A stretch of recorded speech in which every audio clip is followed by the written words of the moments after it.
Well, let's see. Here's the score so far. First, Senator Joseph Lieberman, then Congressman Jane Harman, now Senator James Webb. We are learning this week the Democratic Leadership Council is closing its doors, shuttering down. The Blue Dogs, the moderate Democrats in the House, are saying we can't even get Nancy Pelosi to return our phone calls, which means it looks as though the Democratic Party is down to progressives, perverts, and Lanny Davis, who joins us now. Of course, you can also find Lanny on Craigslist. But he has his shirt on. He's got his shirt on, but that's all he's... Well, I'm not going to get into that. Lanny, thanks for being here. Or are you still there? Well, I was in a state of fainting when I heard myself either a pervert or something. No, else. I didn't say you were. I'm saying you're the one that isn't. Of the third way. That's right. Yeah, but I know you got a piece about the DLC, and yeah, I mean, you got to be looking at this and say, what the heck's going on? Where are they all going? I focused a lot of the blame on what I call the nihilist left of our Democratic Party. We have talk show hosts and people on the left on the blogosphere who wanted people like Jim Webb and Jane Harman out of office, were campaigning against Blue Dogs. Even Blanche Lincoln, who supported health care, supported the financial services bill, in fact, authored it, was primaried in Arkansas by the left of our party. So we have the same kind of self-destructive, really extreme left in our party that takes down people like Jim Webb, like Jane Harman, and like Blanche Lincoln. And really the traditional liberal Democrats are not like that. We needed our Blue Dogs in order to get a majority in the House. But where are they? I mean, obviously, Bill Clinton is still a poster child for the DLC. But is he a coalition of one now? Well, Bill Clinton, one of the great progressive presidents of the century, Rachel Maddow called a Republican president.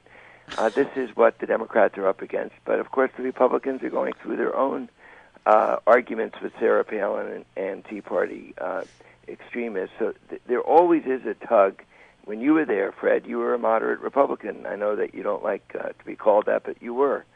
And there aren't many moderates left in either party, and the polarization is, as I've said before, worse than I've ever seen since I've been in Washington. Are you worried that some of those Blue Dogs are just say, you know what, I've had enough. I'm not a D anymore, obviously. I'm going to become a Republican. Yeah, I'm very worried. The electoral map between 1968 and 1972, as I point out in my column this morning in The Hill, we lost 5 out of 6 presidential elections by landslide proportions.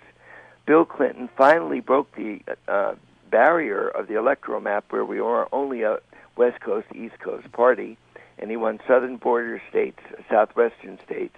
Barack Obama was able to do the same thing in 2008. You'd think that's a great model where we welcome moderates and even conservatives into our party, and yet the Democratic purist left would rather be in the minority and lose and be pure than have a majority. Well, where's the president in all of this, Lanny? Hasn't he got enough leverage to at least weigh in and say, hey, back off, we don't need that kind of chatter on the left?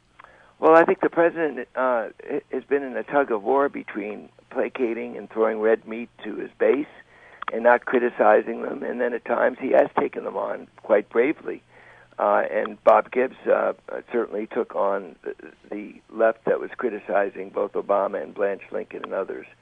But it really took him, I think, until after the election to reach across the aisle, and really he's doing a much better job now in showing America that he's basically a centrist in his approach to politics. He's still a progressive Democrat.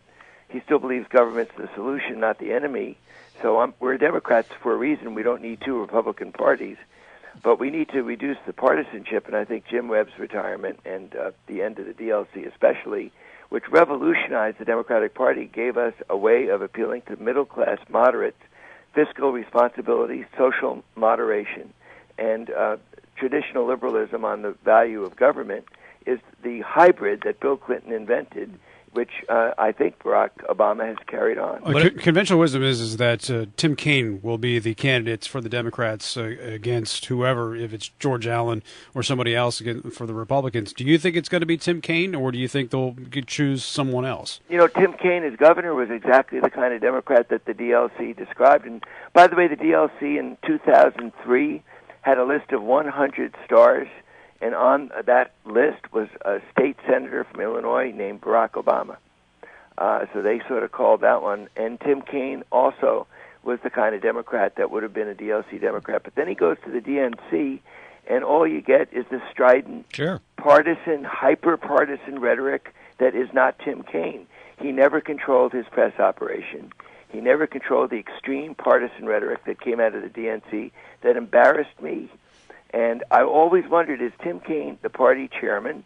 And when he runs for governor in Virginia, is he going to look back on his press secretary's overheated, extremely partisan attacks and say, yes, that's me, that's the kind of Democrat I am? You know, if I had to bet right now, I think the guy that they'll probably wind up with is Perriello, the congressman that lost his seat in the last election, because he apparently was very highly esteemed by both the party regulars and the president, and he's obviously looking for something to do.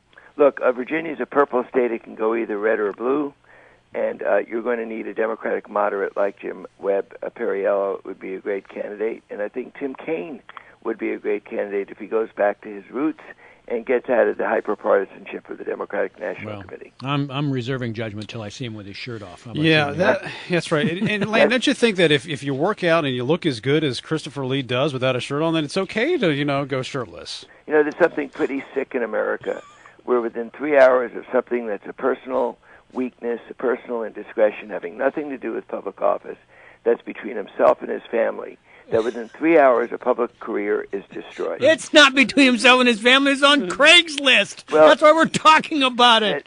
He's trolling.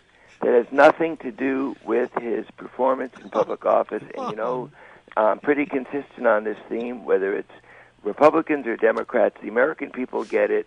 The sanctimonious, I won't even use the word on radio, people who think that because you have a personal weakness that ought to deprive you of public office.